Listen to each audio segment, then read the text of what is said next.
Chinese stock market crashes. She encounters unprecedented severe power crisis. Beijing residents fear going out amid rising COVID-19 infections. Rumors, Little Pink aims to guide public opinion by bribing internet celebs in piano incident. US overtakes China as Japan's top export market amid strained China-Japan relations. It's all covered in today's China Truths. Chinese stock market crashes. She encounters unprecedented severe power crisis. China's stock market suffers a comprehensive collapse, leaving CCP leader Xi Jinping unsettled. Bloomberg's report on February 6 disclosed that Xi Jinping is set to receive a briefing from CCP regulatory agencies regarding the financial markets. The outcome of this meeting remains uncertain, with no clarity on whether any new support measures will be introduced. The report suggests that this meeting underscores the CCP authorities' urgent commitment to bolstering the stock market and signals Xi Jinping's increasing involvement in national financial and economic policies. This involvement includes an unprecedented visit to the People's Bank of China at the end of last year. Insiders revealed that in recent months, various departments have been diligently working to devise strategies for market rescue. Specifically, the China Securities Regulatory Commission, CSRC, reportedly worked overtime over the weekend, while the National Financial Regulatory Authority, NFRA, convened at least a dozen meetings in the past 2 months to address the stabilization of capital markets. The bailout failed, insider involvement or conspiracy? In a commentary published on January 6 by Radio Free Asia, commentator Liang Jing highlighted the dismal failure of Beijing's aggressive attempts to rescue the stock market the previous week. This failure not only confirmed the irreparable crisis of confidence in the Chinese economy but also revealed Xi Jinping's power crisis to be more severe than anticipated. The commentary suggests that the stock market rescue was a decision-making disaster. Despite meticulous planning by those involved, the outcome fell short of expectations, raising questions about insider involvement or potential conspiracies. Liang Jing proposes 2 possibilities. Firstly, individuals with a deep understanding of the business deliberately left loopholes, which were then exploited by key institutions and individuals for personal gain, implying the presence of insiders among the elite and institutions. Secondly, a conspiracy theory suggests that the power core intentionally facilitated opportunities for their people to escape with their wealth, either with or without Xi Jinping's knowledge. Regardless of the scenario, the failure of the stock market rescue spells political disaster for Xi Jinping, as evidenced by the outpouring of frustration from Chinese stock investors on the U.S. Embassy's Weibo account. However, why is it crucial for Xi Jinping to salvage the stock market? According to the logic of CCP's bottom-line thinking, Xi Jinping has long been preparing for a return to a controlled economy or the implementation of a wartime system. This logic assumes that the Chinese people possess exceptional resilience to endure hardships, as long as the government ensures food security. However, the substantial financial resources poured into rescuing the real estate and stock markets by Beijing authorities indicate a shift in this belief. They seem to recognize that depriving the middle class of highly financialized assets could ultimately backfire, which is actually digging their own grave. A recession barometer flashing signals. Bloomberg's commentary on January 5 highlights a concerning trend. Since the start of the year, China's blue-chip stocks, as represented by the Shanghai and Shenzhen 300 index, have declined by 6.7%, while the S&P 500 index has seen a 4% rebound. Notably, Chinese retail investors have turned to the social media accounts of the U.S. Embassy in China as a platform for expressing frustration, an unexpected nod towards the United States. As the Lunar New Year holiday approaches, there's speculation about whether the secretive national team of the CCP will intervene in the markets and, if so, how. The CCP's national team is a clandestine group comprising institutional investors, formed in mid-2015 with the objective of averting a market collapse during the period when the Shanghai Composite Index experienced a nearly 50% loss in value. Key participants in this group include Central Huijin and CICC, which are subsidiaries of the sovereign wealth fund China Investment Corporation. While Xi Jinping's financial influence may have intervened in the markets since 2015, recent indications suggest the national team's effectiveness may be waning. A significant factor is the poor performance of small-cap stocks, with the CSI 1000 index falling by 27% this year, lagging far behind blue-chip stocks. This mirrors a similar trend in the U.S., where small and mid-cap companies' indices have trailed the S&P due to investor expectations of fewer Fed rate cuts.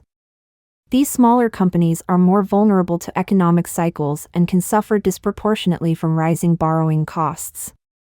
Both U.S. and Chinese traders are using small-cap stocks to voice their sentiments, though the Chinese sentiment appears more pessimistic.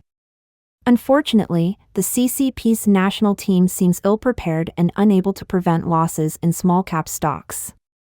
In the past, their focus was primarily on buying blue-chip stock indexes of state-owned banks through ETF funds. This year, despite high trading volumes in ETFs like the Shanghai 50 and CSI 300, indicating the national team's presence, their efforts have yielded little success. The Chinese stock market continues to struggle. Whether the CCP's central government will use its resources to support private sector equity financing channels remains a critical political question. While Xi Jinping may remain unaffected by market fluctuations, the CSI 1000 index serves as a gauge of public opinion on his economic management. Currently, it's flashing strong signals of recession. In the context of signs that Xi Jinping is personally leading efforts to rescue the struggling Chinese stock market, independent commentator and writer Kai Shinquan questions the sustainability of a market driven by news or manipulated by power. For investors caught up in the stock market crisis, this presents a prime opportunity to exit. He cautions that failing to seize this chance may leave investors with no alternatives and advises swift action. This information has garnered attention from mainland internet users, with one comment suggesting that even if there is an uptick, it's due to direct orders from Xi Jinping, indicating authoritarian intervention rather than economic improvement. This underscores a disregard for the rule of law, implying that the economic situation is beyond repair. The individual remarked, "My impression is, if you can escape, then do so. Don't count on anything changing." Every crisis in China will ultimately lead to a crisis of confidence. Taiwanese economist Wu Jialong, in an interview, noted that the continuous decline in the stock market has shattered investor confidence, spreading feelings of despair with no visible solutions. Presently, there are no signs of a reversal in the real economy's downward trend or the stabilization of stock market confidence. As despair grows, investors may turn to seek assistance from the United States, signifying a collapse in nationalist sentiment. He remarked, "Currently, there is a significant outflow of funds, and the stock market is in collapse." Despite repeated government announcements and market rescue efforts, none have been successful. From a broader perspective, the stock market decline, real estate bubble burst, and escalating unemployment crisis have placed both local and central governments in financial turmoil. With the Chinese Communist Party, CCP, authorities lacking solutions due to waning confidence domestically and internationally, simultaneous crises will inevitably culminate in an irreparable crisis of confidence. He emphasized that all crises will ultimately lead to a crisis of confidence. Expert insight reveals that China has experienced annual capital outflows of $600 billion for 3 consecutive years, with no signs of improvement. Many structural factors contribute to these problems, making them challenging to resolve. Regarding foreign capital, transparency is crucial. When authenticity is questioned, foreign capital withdrawal from China accelerates. CCP authoritarianism key barrier to China's economic recovery. The performance of the mainland stock market mirrors China's overall political and economic landscape. Financial securitization, increasing control by national security forces since mid-last year, has created a vicious cycle. Even if Xi Jinping steps down, the Chinese economy's revival is unlikely without addressing systemic issues. The CCP's one-party dictatorship system perpetuates rampant nationalism, hindering any meaningful change. Reforming the system is imperative for any substantial progress, as highlighted by many scholars and experts from mainland China. Without systemic reform, patchwork solutions will prove futile. Beijing residents fear going out amid rising COVID-19 infections. Today's news begins with a concerning update on the escalating epidemic situation in mainland China. A Beijing resident, Wang Jin, a pseudonym, reported to Epoch Times that the virus is widespread, affecting many, including his relatives and friends. He noted that the pervasive presence of the virus in Beijing, especially in crowded areas like subways, has led to a heightened state of fear, deterring people, especially children, from leaving their homes. Despite Beijing's vast population and poor air quality, Wang Jin has contracted the virus multiple times, indicating a high risk of infection in public spaces. Additionally, a Beijing mother shared her child's struggle with COVID, emphasizing the excessive wait times at pediatric departments in the city's leading hospitals. Her toddler faced 2 fever episodes in just 2 weeks, highlighting the relentless spread of the epidemic. In a recent press conference, Chen Chao, a researcher at the Chinese CDC, confirmed that COVID-19 remains a significant threat across China, with a notable rise in cases and positivity rates signaling an upward trend in the epidemic. The JN.1 variant, now dominant in China, poses new challenges, with increased travel and gatherings around the Lunar New Year expected to drive up case numbers further. Experts anticipate a February surge in respiratory illnesses, circulating concurrently or in succession. A NetEase article on February 5 brought attention to the JN.1 variant's higher latency and infectiveness. The piece underscored the ongoing issue of widespread coughing and other symptoms, serving as a stark reminder that the virus is far from gone. It urged adherence to preventive measures similar to those advised in 2019, such as avoiding crowded places and wearing masks, to mitigate the spread of the virus. Rumors: Little Pink aims to guide public opinion by bribing internet celebs in piano incident. The clash between British pianists Brendan Kavanagh and CCP nationalists, also known as Little Pinks, has sparked intense debates. Many mainland Chinese internet users have criticized these Little Pinks for bringing shame upon the Chinese people. There's been online speculation that these Little Pinks attempted to bribe domestic internet celebrities to manipulate public opinion but were rebuffed. On February 6, a Weibo user posted, attempting to launder reputation with money but encountering someone who couldn't be bought. This user revealed that a friend mentioned in their WeChat moments that those involved in the British piano incident are intricately involved. They're actively attempting to buy internet celebrities to sway public opinion. The friend remarked, "Do they think they can sway me with 1,000 yuan? At least add a zero, then maybe I'll consider." The friend further commented, "All the videos they've posted aim to whitewash the actions of those few who have embarrassed the Chinese people. They hope I'll conform to this pattern and assist in whitewashing." Now, let's delve into how these Little Pinks operate. According to WeChat chat records, a Little Pink named Xiaofu messaged requesting cooperation and mentioned, "We currently have a collaborative review opportunity." Xiaofu then shared several videos on the Meta platform. One, titled Piano Blogger Incident, How Foreigners View It, was posted by Menjing's job application, known as Lu Menjing in the piano incident. The second video, British Pianist versus Chinese Tourists, How Low Emotional Intelligence Can Be Exploited by High Emotional Intelligence, was posted by the Meta platform Leo Talks the World. The third video, titled The Story of a London Pianist, was shared by a Meta's netizen named Toby on the Road. Xiaofu stated, regarding the situation, there are clarifications from the parties involved and some comments from bloggers. Please take a look, haha. If we cooperate, we hope that you can create a video commenting on the event according to our suggestions and publish it. When asked about the cost, Xiaofu replied, 1,000 yuan, and inquired, "Can you handle this on your end?" The response was, haha, who's providing the money? Why should we manipulate public opinion? I won't accept it.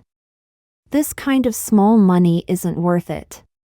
Mainland netizens have fervently discussed this matter on Weibo, expressing sentiments like, "This kind of manipulation is possible," and questioning, "Is this how the country's public relations budget is spent?" They've noted that even after the initial scandal dies down, efforts to control the narrative persist.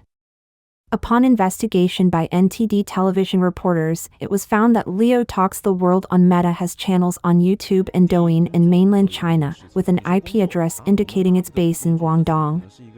In his videos, he analyzes the situation from a psychological perspective, suggesting that the pianist involved deliberately instigated conflicts. The blogger Toby on Meta's Toby on the Road claims to be a German internet celebrity committed to reducing misunderstandings and biases between China and Germany.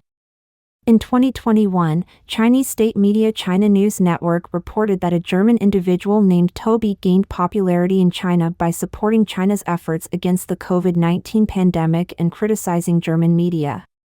A year later, Toby produced another video titled "Virus Originated from China. Is this a children's book or children's poison?" criticizing a German publishing house for inappropriate depictions of the origins of the COVID-19 virus in children's literature. The report also noted that Toby had studied at Tsinghua University in Beijing and speaks fluent Chinese. His wife is from Shaanxi, China. On September 28 of the previous year, the U.S. State Department released a report stating that the CCP annually spends billions of dollars on global media manipulation efforts aiming to reshape the global information environment. Among the CCP's methods of information manipulation is the use of nearly 100 influential individuals who speak over 20 languages collectively to disseminate CCP's official information on various social media platforms. These individuals have over 11 million followers in dozens of countries. In August of the prior year, Meta, the parent company of Facebook, announced the removal of around 7,700 Facebook accounts. These accounts were found to promote pro-China narratives through Meta's platforms, simultaneously praising the CCP while criticizing the West, and targeting journalists and scholars critical of the CCP regime. U.S. overtakes China as Japan's top export market amid strained China-Japan relations. In a significant shift, the United States has surpassed China as Japan's largest export destination for the first time in 4 years, highlighting a broader trend toward the decoupling of China from Japan and Western economies in 2023. The growing cohesion among Western nations, combined with Japan and the United States aligning strategically against the Chinese Communist Party, is reshaping the international economic landscape and posing challenges to China's global economic position. Recent analysis by Nikkei News underscores this change, revealing that Japan's exports have increasingly favored the economically robust United States since 2003, while trade with economically struggling China has declined noticeably. According to Japan's Ministry of Finance data from January 24, 2023, exports to the United States surged by 11% year-over-year to 20.2668 trillion Japanese yen, about $152 billion, while exports to China dropped by 6.5% to 17.7646 trillion Japanese yen, about $133.23 billion, with significant decreases in steel and auto parts exports. The automotive sector has been a key driver of export growth to the United States, with exports rising by 35.5% year-over-year to 5.8439 trillion Japanese yen, about $43.83 billion. The impact of global realignments on China's economy has been profound, with a shift toward left-wing authoritarianism and a global pushback against Beijing leading to a comprehensive downturn in China's economy and trade. China's trade volume with Western developed nations, historically constituting over half of its total trade, has dwindled to approximately 30%. China Affairs expert Wang He notes that the economic decoupling between Japan and China is now irreversible, especially following Japan's alignment with the United States last year to impose semiconductor export restrictions on China. This move symbolizes a strategic encirclement of China under U.S. leadership, incorporating restrictions by the United States, Japan, Taiwan, and Korea on Chinese semiconductor access. Additionally, a secretive semiconductor pact among the United States, Japan, and the Netherlands aims to tighten export controls to China. Challenges persist in Sino-Japanese economic ties. Last September, Japan's decision, approved by the International Atomic Energy Agency, to discharge treated nuclear wastewater has deepened the complexities in China-Japan economic ties. In response, Beijing issued a warning against consuming Japanese seafood products. The embargo on Japanese seafood by China has catalyzed Japan's strategic pivot toward reducing its economic dependency on the Chinese market, with a concerted effort to penetrate the U.S. market more deeply. Despite enduring economic stalemates, a substantial Japanese delegation, comprising around 200 business leaders and CEOs, visited Beijing in mid-January, the first such visit since the pandemic began in 2019, indicating a significant effort to mend relations. However, the delegation's concerns, including lifting the seafood import ban and clarifying Beijing's anti-espionage law, were not directly addressed or resolved during discussions with high-ranking Chinese officials. Moreover, Beijing's Ministry of Defense criticized Japan's defense policies, particularly its collaborations with Australia, South Korea, and the United States. Independent commentator Zhuge Mingying pointed out the challenges in Beijing's leadership approach, highlighting the difficulties of centralized control without adequate expertise and reliable personnel, which he argues has led to disarray in both domestic and international affairs. Let us know your thoughts on today's topic by leaving a comment below. If you found this video helpful, please share it with a friend. It inspires us to continue creating more quality and reliable content. Don't forget to like and subscribe for more interesting insights from China Truths. Thanks for tuning in.